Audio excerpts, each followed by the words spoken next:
พี่น้อยมื่อนี้ก็ได้มาช่วยคุณพ่อคุณแม่ตำหน้าพี่น้อยตอนนี้กำลังสิได้กินข้าวกินน้ำทับส้มไปพี่แหละอาหารการกินพี่น้อยมีเป็นด้านเนี่ยแกงป่าใส่ปีพี่น้อยปีกวดมาพี่น้อยแซ่บๆน้ำกันทับส้มไปพี่แหละ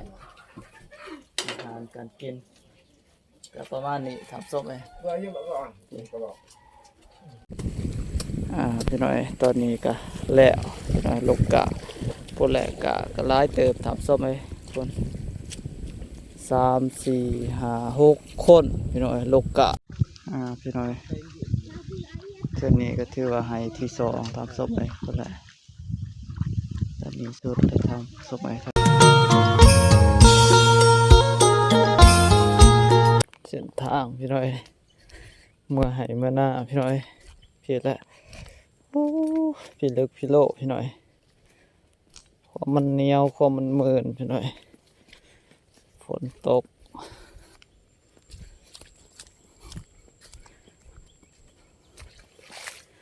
สบายดีไปเด้อพี่น้องบัดสุขหูสุขคนพี่หน่อย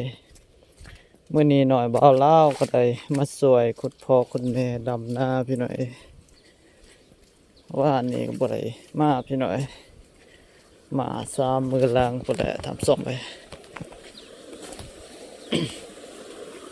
มามือนั่นก็ถือว่านำหวยร้ายพี่หน่อยวันนี้บกลงในจักหน่อยทับส้มไปนี่แหละ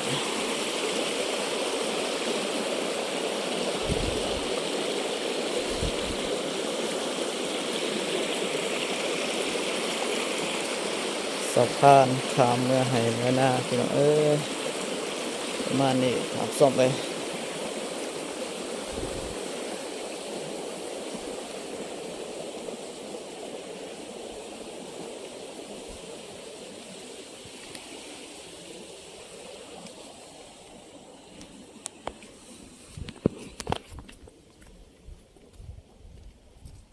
ทางนี้พี่หน่อยมาเบิ่งเขาเจ้าดำให้ดำหน้าพี่หน่อยก็บางคนก็ใกล้สิแล้วพี่หน่อยบางคนก็แล้วเรียบร้อยทำส้มไปส่วนทางเฮายังเด้อพี่หน่อยยังโดนอีกสิได้ดำพี่หน่อยเพราะว่ากายังบ่ทันยาวพี่หน่อย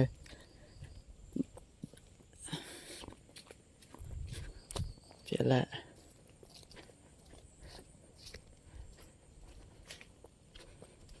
ฝนผสมไหม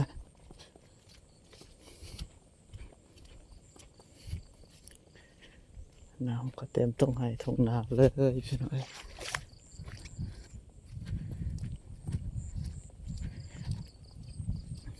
บรรยากาศยับเสาพี่หน่อยตอนนี้ก็สวยแหละพี่หน่อยหน่อยบ่าวลาวกำลังมาพี่หน่อย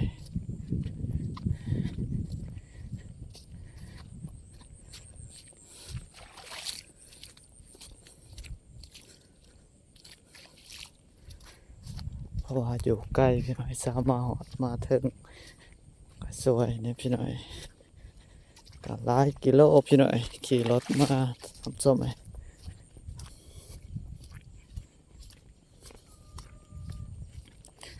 เบิ่งรู้แหละเขียวเต็มทงเลยพี่หน่อยเขาเจ้าได้ดำให้ดำนา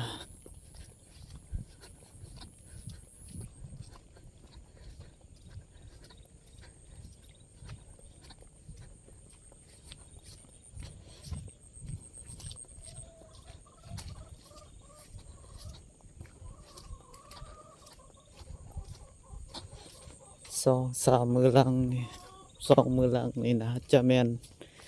มีน้ำท่วมมาทางนี้ทำส้มไปเป็นตามสภาพเขาหน้าตะกาพี่หน้าซีเมนต์พี่หน่อยนี่แหละลมเบิดพี่หน่อยน่าเสียดายเขาตะกาหรือว่ากานะพี่หน่อยพุ่น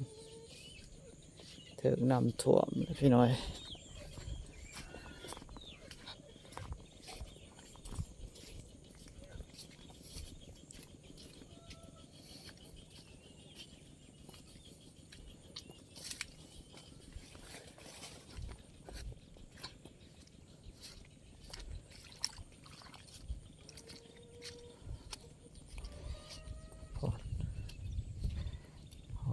นะจะได้โลกาสมเลยปัดกำลังได้โลกา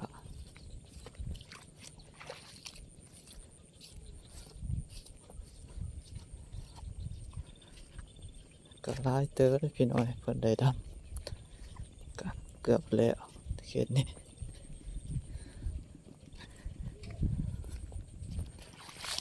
เพิ่นได้ดำหน้าโน่นพี่น้อย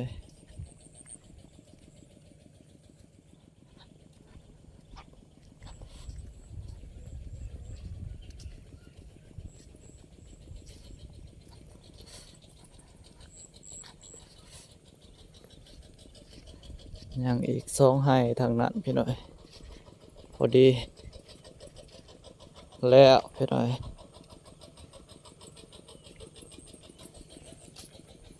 เคี้ยวแล้วเด้พี่น้อยทางเฮาก็ยังบ่ทันได้ดำจักต้นจักโกกพี่น้อย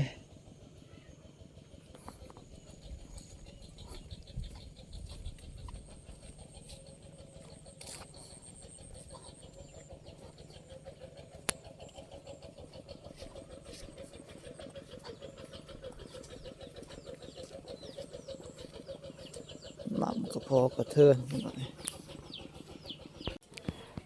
พี่น้อยมื้อนี้ก็ได้มาช่วยคุณพ่อคุณแม่ดำหน้าพี่น้อยตอนนี้กำลังสิได้กินข้าวกินน้ำทับส้มพี่แหละอาหารการกินพี่น้อยมี เป็นด้านเนี่ย แกงป่าใส่ปีพี่น้อยปีกล้วยนะทับส้ม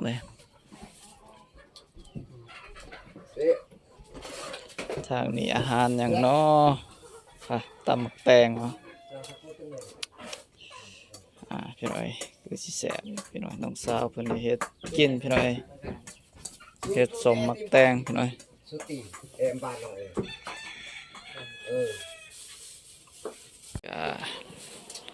หลานทำส้มพี่น้อยบรรยากาศยามเที่ยงทำส้มพี่แหละเขาให้เขาหน้าทางนี้กำลังปักกำลังดำพี่น้อยบางคนบางขอบางครัวเขาเจาะกันแล้วเลยพี่น้อยจ้องมากินข้าวกินน้ำวันนี้มาพี่น้อยแซ่บๆน้ำกันทำส้มนี่แหละอาหารการกินก็ประมาณนี้ทำส้มว่ายังบอกก่อนกระบอกทำใจหรอยังที่แรก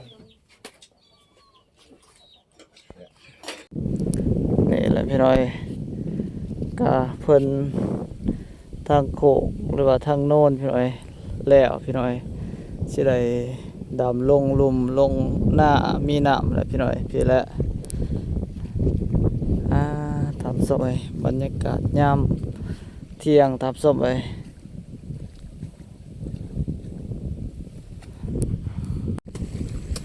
พี่น้อยตอนนี้ก็แล้วพี่น้อยลกกะ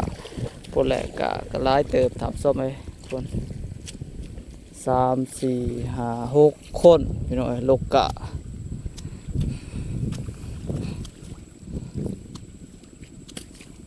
น้องสายแล้วก็น้องเคยพี่น้อยน้องสาวคนแหละได้กะประมาณนี้พี่น้อยน่าจะประมาณ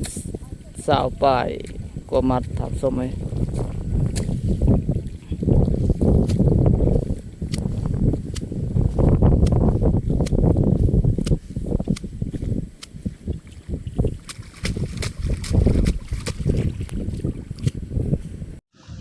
พี่น้อยกำลังแล้วให้หนึ่งทับส้มพี่แหละ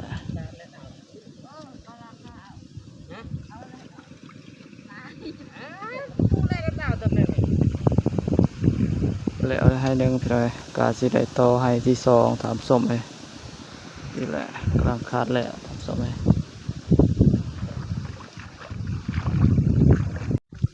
พี่น้อยเท่านี้ก็ถือว่าให้ที่2ทับส้มก็แหละตอนนี้สุดได้ทำส้มทางนี้